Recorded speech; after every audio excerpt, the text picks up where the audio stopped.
All is well प्यारे बच्चों।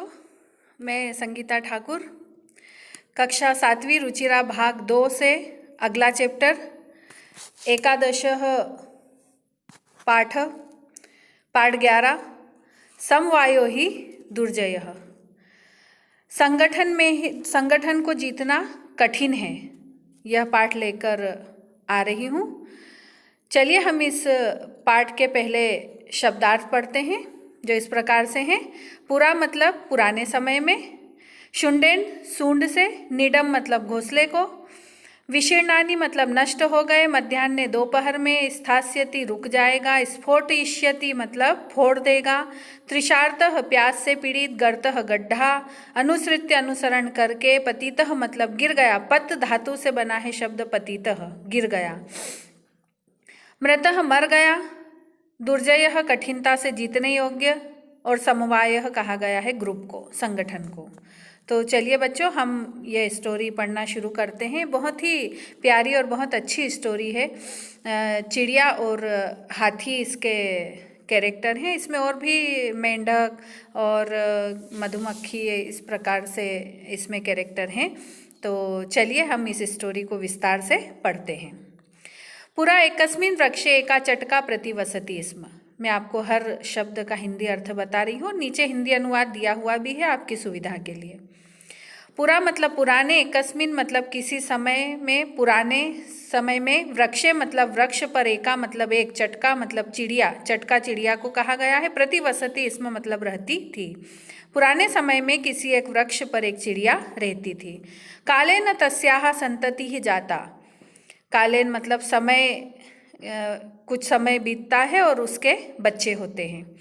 एकदा कश्चित् प्रमत्तः गजः तस्य वृक्षस्य अधः आगत्य तस्य शाखां शुण्डेन अद्रोटयत्। एकदा मतलब एक बार, कश्चित मतलब कोई, प्रमत्तः मतलब मदमस्त, जो मस्ती से भरा हुआ है, ऐसा, गजह मतलब हाथी, तस्य मतलब उस, वृक्षस्य मतलब वृक्ष के, अधः मतलब नीचे, आगत्य आया, और तस्य मतलब उस पेड़ की, शाखा मतलब शाखाओं को, शुंडेन शुंड से, अद्रोटयत् तोड़ दिया। कोई एक मतवाला हाथी आता है और जिस वृक्ष पर चिड़िया रहती है उस वृक्ष की, जिस डाली पर चिड़िया का घोंसला था उस डाली को वो आकर मदमस्त हाथी मस्ती में उस चिड़िया के घोंसले को, जिस पर वो टहनी पर था, शाखा पर था, उस शाखा को तोड़ देता है। चटकाया नीडम भुवि अपतत। चटकाया मतलब चिड़िया का, नीडम मतलब घोंसला, भुवि मतलब भूमि पर, धरती पर, अपतत गिर गया। और उसने जैसे ही शाखा को तोड़ा तो उस चिड़िया का घोंसला जो था वो भूमि पर आकर गिर गया। तेन अंडानी विशीर्णानी, और उसके जो उसने अंडे दिए थे या जो बच्चे थे वो मर गए, अंडे नष्ट हो गए। अथ सा चटका व्यलपत, अब वह चिड़िया विलाप करने लगती है। तस्याह विलापम श्रुत्वा, तस्याह मतलब उसका, विलापम मतलब विलाप, जो दुख भरी आवाज होती है उसको कहते हैं विलाप। श्रुत्वा मतलब सुनकर।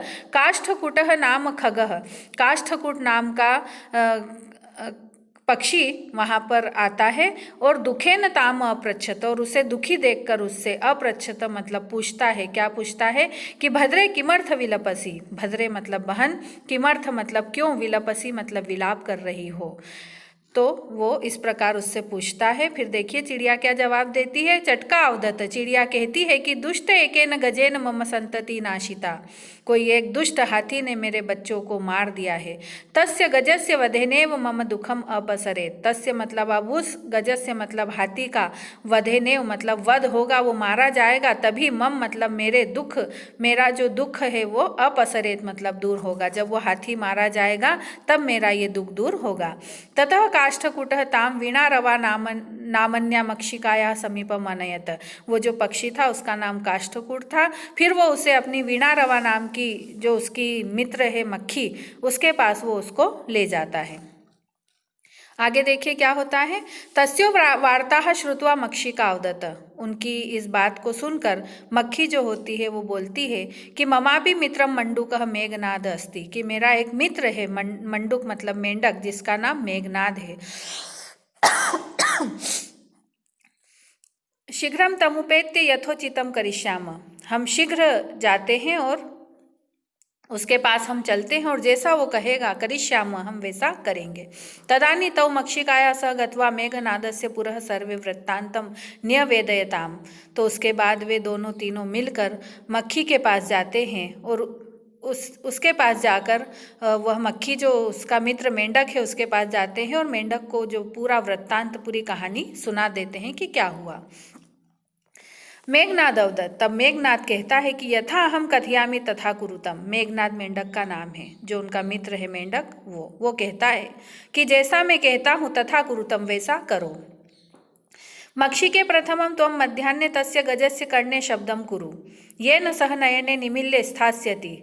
वो कहता है कि सबसे पहले तो दोपहर के समय जब हाथी आराम कर रहा होगा तब मक्खी तुम उसके कानों में जाकर आवाज करना, है ना, भिन भिन की जो आवाज़ होती है वो उसके कानों में जाकर करना और वो अपनी आँखों को मलकर बैठेगा। तथा काष्ठकूटम चच्चवा तस्य नयने स्फोटयिष्यति। तब काष्ठकूट नाम का जो पक्षी है वो अपनी चोंच से उसकी आँखों को, तस्य मतलब उसकी और नयने मतलब आँखों को, स्फोटयिष्यति मतलब फोड़ देगा। एव सह गजः अंधः भविष्यति। और इस प्रकार से वह जो हाथी है वो अंधः मतलब अंधा, भविष्य मतलब भविष्यति मतलब हो जाएगा, कि वह आंखें मलेगा मक्खी की आवाज़ सुनकर और फिर जब बैठेगा तो काष्ठकूट अपनी चोंच से उसकी दोनों आंखें फोड़ देगा और इस प्रकार वह हाथी अंधा हो जाएगा। तृषार्तः स जलाशयम गमिष्यति। उसके बाद जब भी प्यासा होगा तो जलाशय मतलब तालाब की ओर गमिष्यति जाएगा। मार्गे महान गर्तः अस्ति। उस मार्ग के बीच में एक बहुत बड़ा गड्ढा है, गर्तः मतलब गड्ढा है। तस्य अन्तिके अहम स्थास्यामि शब्दम च करिष्यामि। उसके सबसे गड्ढे के सबसे आखिरी में अहम मतलब मैं, स्थास्यामि मतलब बैठा रहूँगा और शब्दम च करिष्यामि और मैं शब्द करूँगा। ये किसने कहा? मेंढक ने कहा कि मैं उस जलाशय के बीच में बैठकर आवाज़ करूँगा। मम शब्देन तम गर्तः जलाशयम मत्वा स तस्मिन्नेव गर्ते पतिष्यति मरिष्यति च। तो जब वो मेरी आवाज़ सुनेगा तो उसको लगेगा कि इस गड्ढे में पानी है और वह उसे जलाशय मानकर, मतवा मतलब मानकर, उस गड्ढे में, पतिष्यति मतलब गिर जाएगा और मरिष्यति और मर जाएगा। जब वह प्यास से पीड़ित होगा और जाएगा तालाब की ओर तो मेंढक की आवाज़ सुनकर वो गड्ढे में समझेगा पानी है, लेकिन वहाँ पानी नहीं होगा और वो उस गड्ढे में गिरेगा और मरेगा। अब देखिए आगे क्या होता है। अथा तथा कृते सह गजः मध्याह्ने मंडूकस्य शब्दम अनुसृत्य महतः गर्तस्य अंतः पतितः मृतः च तथा च उक्तम। अब उसके बाद जैसा उन्होंने कहा था वैसा ही सब कुछ हुआ। दोपहर में मक्खी ने पहले उसके कान में आवाज़ की, वो अपनी आंखें मलकर उठकर बैठा और जब आंखें खुली तो कटफोड़े ने, जो कि पक्षी था, अपनी चोंच से उसकी आंखों को फोड़ दिया और फिर उसके बाद वह प्यासा होने पर गड्ढे की ओर गया और उसमें गिरा और मर गया।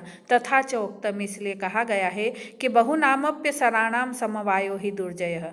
कहा गया है कि निश्चय से अनेक निर्बलों का जो समूह होता है वो कठिनाई से जीतने योग्य होता है। मतलब कि छोटी छोटी चीज़ें मिलकर भी या छोटे छोटे लोग मिलकर भी एक बड़े ताकतवर शक्तिशाली किसी भी व्यक्ति से या जीव से जीत सकते हैं, उसे हरा सकते हैं, उससे बदला ले सकते हैं। तो संगठन में शक्ति होती है।